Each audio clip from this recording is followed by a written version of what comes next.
Hello and welcome to the 18th edition of Exploring Enterprise, the podcast series from the Enterprise Research Centre. And today I'm really pleased to be joined by Manny Athwal, who's an entrepreneur and founder of current CEO of the School of Coding, someone I've known for many, many years. And another long-standing friend and colleague is Ian McLaughlan, who's Director of Business Growth West Midlands. The new business support service morphing from a previous incarnation, but I think this is something which will be with us hopefully for a very long time. So we're going to be reflecting today on an issue which I think is hugely important, not just for the region, but for the country. And it's to do with how we actually support better management in small businesses, because I believe that's part of the unlocking of growth and actually addressing many aspects of the productivity puzzle as well. So I'm going to start with you, Mandy, and I'm keen to sort of hear a little bit about the School of Coding to sort of we can get some information over to our listeners about what the School of Coding is all about. Yeah, sure, Mark. My name is Manny Athwal, the founder and the current CEO of School of Coding and AI, and also Simba Quartz, which is a firm based out of India as well. So School of Coding here in the UK started in 2017 by myself from my bedroom. We're now a strong team of nearly 300 members of staff, and we deliver digital skills and training to children from the age of 6 all the way through to adults. We also develop software, and we also work with businesses to help them bring tech into their business and bring those ever so needed strategies to try and build business that is involving cyber, AI, and coding. We're talking about management today on this topic. Now, I think it would be fair to say, Manny, that back in 2017, you would not have described yourself as a manager. So I'm really interested to hear about the journey from you setting up this business. And from the stats you just shared, this is another example of why we should not ignore micro enterprises. Because back in 2017, you were very much a micro enterprise, where now you're actually one of the medium-sized businesses in the economy. But tell us about the journey, because you were not a manager, were you? No, not at all. My background's not in management either, so that was the interesting part. And I think the journey for me to becoming a CEO, becoming a founder of a business that's grown 200% year on year, has been an interesting one. Because, like you said, Mark, 2017 when I started the business because I lost everything financially. I was literally on my knees. We had £17 left in our bank account, but I think that was the turning point in my life too, because it made me realize my real passion and my potential. And when I set up School of Coding, we never thought it's going to get to this level. However, I have to say, there's been a lot of ups and downs in the business, just like any other business. A lot of time I look back and I think, why and how did we get this success, and why is it still coming? And I'll have to put it down to the continuous learning and the continuous growth that I kind of envision for my team, but also envision for myself. Because if I showed you my WhatsApp messages with my growth expert this morning, the message went out to him. I said to him, I still think I've got so much more to learn even at this level. And he's coming back to me and saying, you're doing just perfectly fine. You're going to be okay. So I think this kind of doubt, you could call it, or this eagerness to learn and grow for any CEO or a founder is really, really the key to grow a business, especially in the current climate as well. But for me, the journey has been where we decided that we wanted to set up a company that was built on values, that was built on a vision, and also a mission. So we have our values, our vision, our mission written down, but also they form every day of my working life and also my team's working life as well. So when you build a business that's built on vision and values, a lot of people want to join with you. And I've been lucky in that sense, not just people who work for me and work for School of Coding or Simba Quartz in India, but also people who, like yourself, who I've associated with, people I've met on my journey. And it's the journey that's the most important part for me. And it's been the most important part because I believe there's no destination in business. because all you do is maybe build a business, sell it, and then you start something new, or that business carries on. So really, there was no destination, and I feel like we have to enjoy the journey. Looking at how we got here, and what's been a massive part of this is the people around me. I gathered really, really good people without having to fork out hundreds of thousands of pounds, because I learned very early on that business is all about relationships. And if you can build really, really good relationships, you'll have a really good business. Share the vision of School of Coding with us. So our vision is very simple, that we want every child, every adult in the UK to learn to code. That's it. You must be a great friend of our current Prime Minister.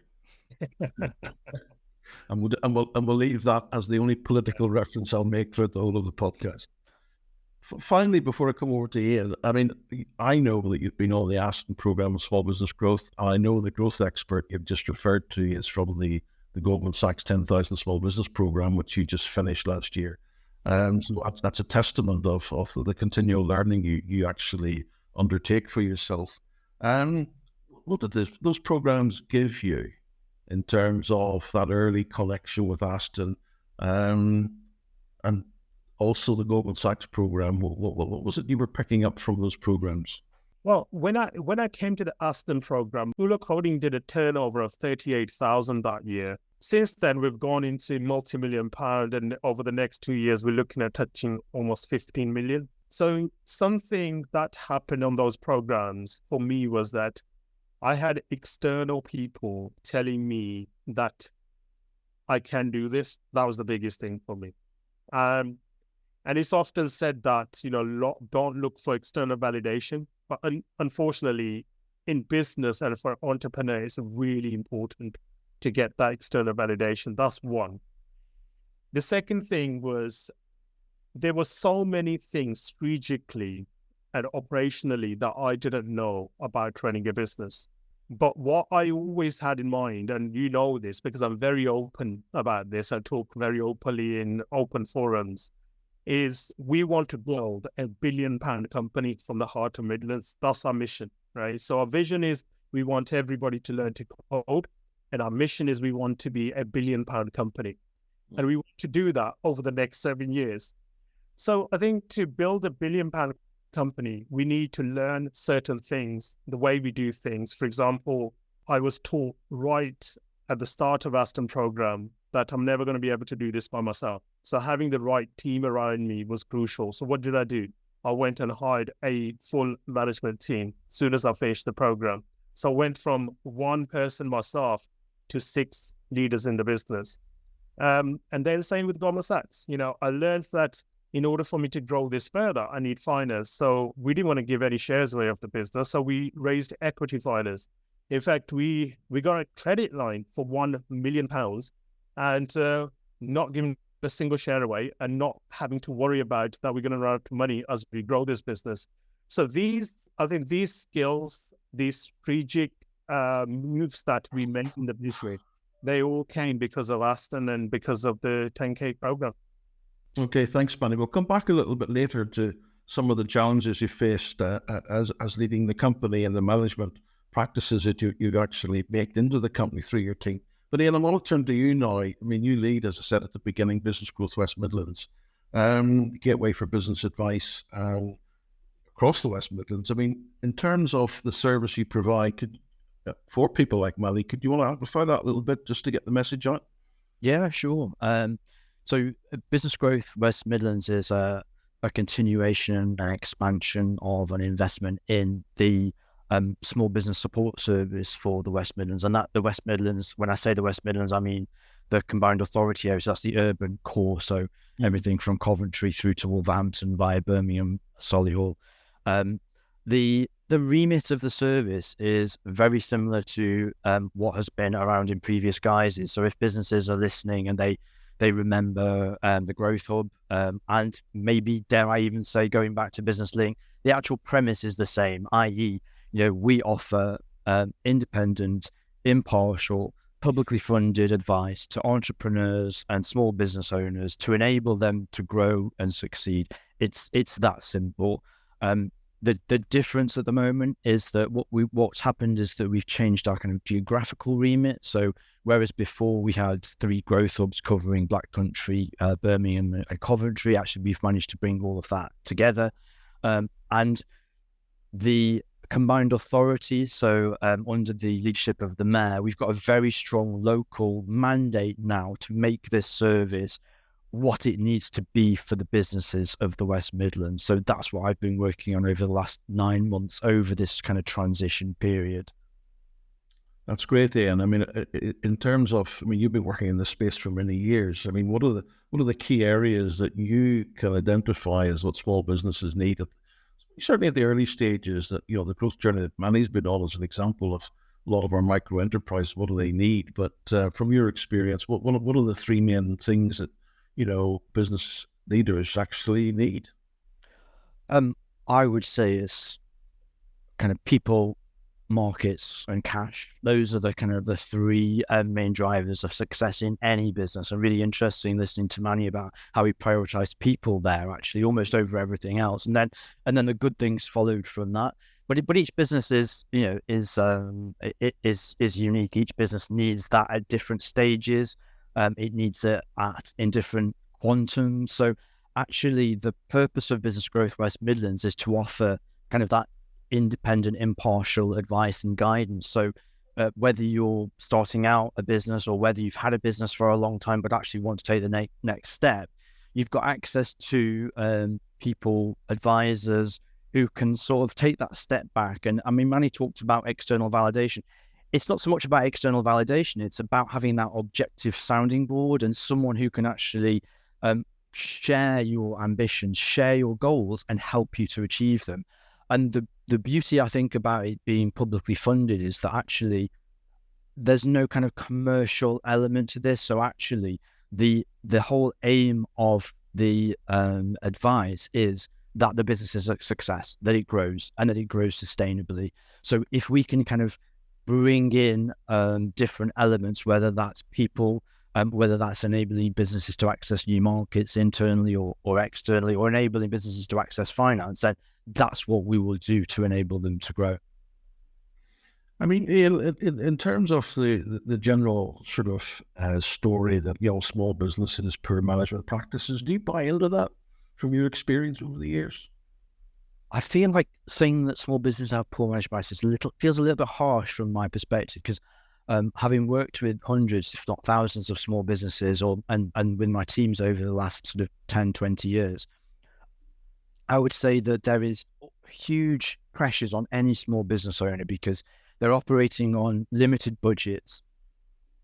There's always kind of external environmental pressures going on, and particularly so over the last 3 or 4 years. I mean, we've never had such a difficult environment, I don't think, for businesses, probably for 2 or 3 generations. So I it may not necessarily characterize as that. I think what you often find is that that there is kind of transition problems. So if a business is going from being a sole trader to employing people, if a business is going from doing domestic markets to international markets, so there are kind of trigger points in a business journey where they need support. And so I think that actually being able to look outside the business for some of that management support is not a bad thing. And it's unrealistic, I think, to expect every small business to have everything kind of properly, neatly formalized and in place. So I think that where Business Growth West Midlands can help is to actually maybe help formalize some of those management practices, help put those small business owners in touch with really good programs like the Aston program for small business growth, where actually they can build that structure into the business and improve those management practices. But it requires the right mindset of a business owner to be able to do that. You know, the biggest challenge that we have is the mindset of the business owner. If the mindset is like Manny, which is around growth, openness, learning, it's an absolute dream to be able to work with those kinds of businesses, because you know that they're going to be open to the kind of suggestions, recommendations, and growth options that we're talking about. But not every business is like that. not every business is like that. So some of them have really got the challenge to kind of open up and expose and be transparent about those management practices, to be able to move forward, to be able to adopt that new technology, and to be able to kind of grow their business. But yeah, that's human nature, isn't it? It certainly is. Manny, you said you built a management team. That was the first thing you did. Got the 6 key people in. I mean, but describe yourself. What type of manager, what type of CEO, what founder CEO are you? Because you're not ducking the question here about, oh, I've got these 6 wonderful people who do all, introduce the, best business practices, et cetera, et cetera. What are you like as that leader and key manager, decision maker of the business? How would you describe yourself? Oh, that's a dangerous question, Mark. I think for me, I understand my weakness is really quick. So I'm a terrible organizer. So I'm not an organized person. I like to be creative, messy, someone who's ambitious, someone who can just keep pushing the boundaries. But I need somebody to tidy up around me. Me having a really strong operational team that understands where I'm trying to go with it, and for them to then execute that in a very strategic and very clear manner is really important for me. So, for example, I have a really good EA, and my executive assistant. She's phenomenal. She takes care of my diary. She takes care of my day-to-day, and I'm really terrible at saying no. So she says a lot of the no's to my diary and all the rest of the stuff. So I learned very early on what my weaknesses were. But as I moved forward, what I learned was that I only have the 24 hours in a day. So those are the same 24 hours that were there 3 years back when the business was much smaller and we were doing, a few 100,000 revenue. So in order for us to get to these tens or 20s of million revenue, I need to divide up my own work, and I need to hand that over to the experts. So this is where we started hiring senior leaders who can understand where my gaps are that they need to come and fill. I'm very open when I hire someone. For example, we recently took on education quality manager from a private school, pretty reputable private school in London. And to bring her over to the Midlands. And the only reason she came over, because I said to her, look, I just don't have the time to execute my vision, but I know you can do it. I'll show you the path how to do it. I will oversee it, but I need you to do it on day to day. And it's worked wonders. And same with operations, and same with finance as well, because coming off the Aston program, I realized my finance team was actually looking up to me. That was the wrong person to look up to. They need an FD to look up to. So I hired the FD out of NHS and paid him tons of money to come and handle that department. And same with the stuff we're doing in India, because there's another 127 members of staff there. So I needed to make sure the same replica models there, where I've got an FD and also an MD as well. So I think, to answer your question in a very nutshell way, it's me understanding where my weaknesses are, where my gaps are, and then filling them with the right people. So basically, from a management perspective, don't interfere in areas that there are better people in your business to look after. 100%. And I always ask my team to challenge me on anything I'm asking them to do. For example, we know what we are looking to achieve over the next 3 to 5 years. And I think that's really, really important for a manager or for a leader to understand where you're going for the next few years, because otherwise people just won't follow you or follow your vision because they don't understand where the company is trying to go. We have a very clear-cut mission. We know we want to be a £1 billion company, but to get there, we know how we're going to get there as well. And we know roughly how long it's going to take us to get there. We know we're going to face hurdles on the way. So we know those patches are coming as well. But, for a manager, I think what I always say to my team is that, my job is simply to show them the path, but their job is to walk on it. But if they're struggling to walk on that, that's when they will come back to me and I will help them how to best walk that path. I mean, this rapid growth, Manny, creates problems in its own right. I mean, you're talking earlier about 200% year-on-year growth, and I presume you're talking about revenue there. I mean, that's a colossal challenge for your management team and all your staff, of course. Yeah. But what other sort of things are coming to the fore in terms of challenges and worries, perhaps, that are being fed back to you? So the number one challenge, I think, for any business when it's growing is people. You just can't find the talent fast enough. Yeah, you have to hire 10 to try and get that one person who's going to take the business forward with you. So that's been a massive challenge for us. But we've been lucky. We have got a good team and it's still growing. But, we're hiring. I don't think we've stopped hiring for the last 4 years. Never. Every month we're hiring to try and grow to the next phase. But that's the number one challenge. The second challenge we faced, or because of my own, my personality, you could say, was we had to build the right processes for the business. Because as the business grew, we couldn't, for example, carry on working in paper anymore. We had to shift to proper CRM systems, proper finance management systems. But I couldn't do all of that myself. So we needed to bring in tech specialists who did that.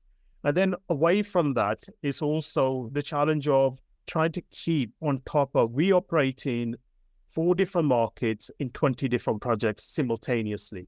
To try and keep on top of that, obviously I now built a dashboard, which helps me thanks to the program I went on. But prior to that, he was, literally on an Excel sheet trying to manage that. So for me, that was one of the biggest challenges. And the most important one is, how do you motivate a team that's growing, not in ones or twos, but in hundreds? So to give you an example, I've got a team sitting in India, and once a month I have a coffee with the CEO with them. I spend the whole day with every single member of staff for 5 minutes to have a virtual coffee with them, so that I can understand their personal life. I can get a personal connection with them, so that they carry on this vision with me. Same in the UK. But now as the team is growing, it's a massive challenge for me as to how do I make sure I keep that personal connection with all of my team so they buy into the vision that I have for the future. Well, it's great to share those insights, and we really appreciate you being very honest and open. Ian, coming back to you, listening to Manny talk about the rapid growth trajectory, does that create challenges for Business Growth West Midlands under your leadership in terms of how do you respond to the sort of needs of the Mannys of the world? Well, absolutely. It's a very different conversation with the likes of Manny and his business to, let's say, someone who's just starting up a business, or maybe someone who's very happy to run their kind of 5-6 person business and simply adapt to a new environment. Really, really different situations there. But actually, as I mentioned before, working with those growth businesses is exactly where we want to be as Business Growth West Midlands, as the name might suggest, because actually it's those businesses like Manny School of Coding that are going to really generate the jobs, the growth, the productivity impact on the West Midlands that we're seeking to have. So while the offer is universal and we would never turn anyone away, we would focus our kind of attentions and efforts onto that kind of business. And there would be what we're trying to do at the moment is design a specific high growth program to support, because actually, I think you sort of intimated at it, Mark, but it's quite dangerous. High growth is quite dangerous. If you don't get things right, that business can fall over. And that's a real, that would be a real tragedy for the West Midlands as a region, because we don't do quite as well on those scale of businesses as other areas. So actually nurturing those businesses, enabling them to grow, helping them to see the pitfalls before they arrive, and giving them a range of options to get over those potential dangers is an absolutely critical bit of the advice and support that we can provide. So basically what I'm hearing here, Ian, is that, Business Growth West Midlands fit for purpose from the cradle to the grave, basically for the startups, perhaps the sole traders who just want to, create incomes and financial independence for themselves and their family, as well as the Mannys of the world. So you cover the spectrum. Yeah, there's something there for everyone. We're very, very lucky in this country, I think, to have quite an entrepreneurial culture embedded. And that means that people see a real value in helping to start, grow businesses, both from a support side, but also many people have that ambition for themselves. So we're working from a great base in that respect. So there's a huge amount of support out there, whether it's public, whether it's private. And, as you know, Mark, your research will show that actually people will generally turn to the private sector before they turn to the public sector. And that's absolutely fine. But we're here to remind them that actually there is a kind of a support service that can offer that sort of independent and impartial advice. And also we're really investing in what we see as key priorities, both for businesses and for the region. So we're investing hugely in programs to support net zero and energy saving in businesses. We're bringing together the skills offer so that Manny can hopefully turn to us and say, well, if I want to populate a high growth business, where do I get these people from? And again, we want to have an answer for that. We want to support those businesses that are high growth, but we also want to support those businesses maybe that are in more traditional areas and actually maybe need to diversify. So there is something there for everyone. And I'm not going to pretend that it's exactly where we want it to be right now, but certainly over the next 6 months, I think it will mature into a really solid and impactful service. Just to stay with you for a moment, Ian, there's been a lot of research and evidence coming forward about underserved groups and particularly females' access to finance, access to business support by ethnic minority groups. I mean, what are you doing through Business Growth West Midlands to tackle those sorts of issues? Well, this is an absolute priority for us. And actually, it's been a priority for me ever since I've been working in business support in the West Midlands. We've worked really closely with your sort of sister organisation, CREM, which is the Centre for Research into Ethnic Minority Entrepreneurship. And we, there are so many bits to this jigsaw, but I think one of the absolute fundamental things is to understand who our clients are. And so we monitor that as a matter of course. So we understand what clients are coming to us, what clients we're engaging with, and how we are engaging with those diverse communities. We've put in place a number of projects and initiatives over the years to ensure that business support is taken out to communities. I think that if we sit in our offices or our business advisors sit at their desks and expect people to come to them, I don't think we will reach those diverse business communities. So from our perspective, it's very much about using the assets and the facilities and the context of the communities and the institutions that those individuals trust, and enabling us to partner with them and reach those kinds of businesses. And we've done that really successfully with, for instance, the Legacy Centre in Birmingham, which is in the heart of Newtown. And we've engaged with hundreds of Black-led businesses by doing that really successfully. So we knew that there was an issue about entrepreneurial success in that community. We knew that there was an issue about them accessing finance. So we've done something about it. So I think that if you have a will, if you understand your metrics, and if you're open to that kind of partnership, I think that actually there is a real demand out there for those kinds of services from ethnic minority-led businesses. Thanks for that, Ian. Man, have you any thoughts on that as an ethnic minority entrepreneur? Maybe you don't even see yourself as an ethnic minority entrepreneur, first and foremost. Any thoughts on what Ian's been talking about? Yeah, no, definitely. I know it's a topic that should be at the front of all business leaders and also a topic for us as a country. But I think, the UK, in my opinion, coming from a BAME community, is a very diverse country anyway. So that's one advantage. And second one is that there is plenty of opportunity and also plenty of highlight on people from marginalized communities. But what we've done at School of Coding is that I've made sure that we made role models for the next generation of females, regardless of their color.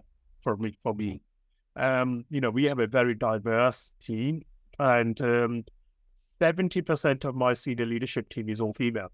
So considering we're a tech education business, we've done that by purpose because we want to make sure that the next generation of females, those girls in primary school, that they look up to the leaders in this company so that they don't feel like, that it's not for me, that the career in tech. And because I speak to a lot of tech entrepreneurs, that's the number one issue they have.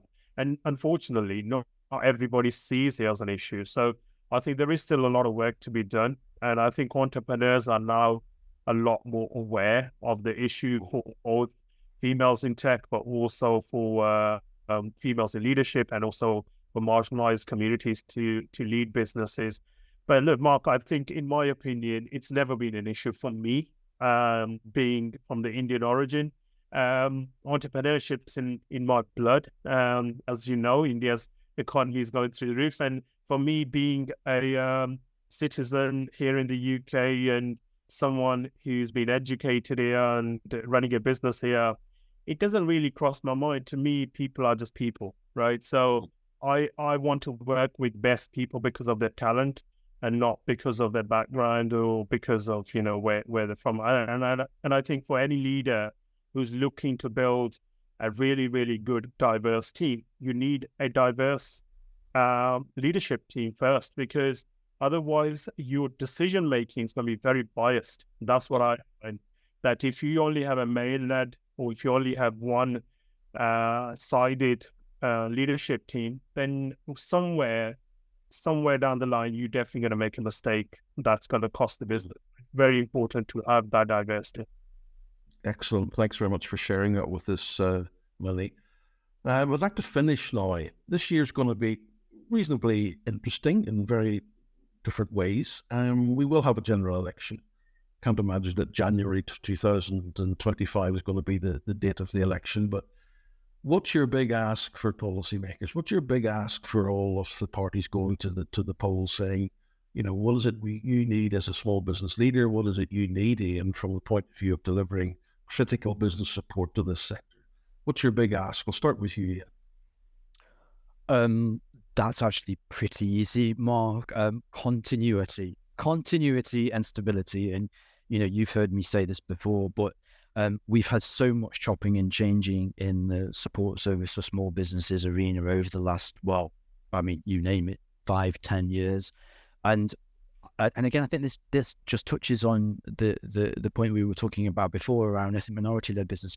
That trust is such a big thing for particularly for those communities. So I think that if we can build something that has traction, if we can invest for the medium and long term, so that the service is there, and that businesses know that they can come to rely on it, then I think that we will find those great businesses, we will help those businesses, and we will really move the economy forward. So my plea is continuity, stability, and the continued investment that we've had over the last 12 months or so. So more of the same, irrespective of which party ends up. Absolutely, yeah. Yeah, I mean, the last 10 years in England, and I think particularly this is an English disease. Yes, it is. Yeah. In terms of chopping and changing policy. I remember telling folk when they set up the LEPs in 2011, I'd leave it alone for 10, 20 years. So 10 years later, it's being disbanded. It's been disbanded, yeah. So, yeah. Obviously, my ability to influence policymakers is close to bottom. Manny, what's your big ask of the parties as they go to the polls? I think I've got two big asks, really. So first one is, as we know, that coming out of Europe has had an impact for small businesses, medium-sized businesses, because there was a lot of funding available for programs that helped small businesses. That's been gone. And obviously it's been replaced with the UK SPF, but even the Shared Prosperity Fund, it's not at the level that the European Social Fund was at, and the money's just not there. So I think that would be the number one ask, that if we decided to leave Europe and we're now out of Europe, then we thought it's going to be for the better. So let's put that money back, for businesses to grow. That's really, really important. Let's get more of those funded programs out for businesses like mine, so that we can go from, a few million turnovers to a few 100 million turnover, and show us the pathway. And second thing is what I found and what we've experienced, especially with the type of work we do, a lot of doors have closed for us across Europe because of obviously Brexit. We want the next government, or even if it's the current government going back into power, to reconsider things like Erasmus, Mark, right? It's a crucial part of research and development. It has nothing to do with anything else that we've been doing with Europe. So let's reopen those relationships. because we're really good at building relationships with the likes of India and now the Middle East. But I think we're forgetting we are still at the doorstep of Europe. So let's not forget that those relationships still need to exist regardless of Brexit. Okay, thanks for sharing that, Manny. And I think it's a highly charged topic, which no doubt will most of the parties will probably stay clear of as they go to the polls. But I do understand the point you're making. We have really reduced the reach of many of our small businesses across the globe, and in particularly our nearest huge European market. We're a European country, and we need to make sure that we continue those relationships and don't put barriers in the way. So look, we've come to the end of our time. I think we've heard a great story from you, Manny, in terms of continual learning. That's what management support is all about, creating opportunities for you and your team to learn. And what we've heard from you, Ian, is Business Growth West Midlands are gearing themselves up to actually provide support across the whole spectrum of small businesses in terms of upgrading their management skills, as well as other aspects of business support as well. So I'd like to thank you both today for a really thought-provoking conversation. It's been really a privilege to share this short period of time with you. And thanks to all of you listening to this podcast. If you've enjoyed it and are interested in finding out more of the ERC's work, please visit our website, www.enterpriseresearch.ac.uk. Thank you all for listening.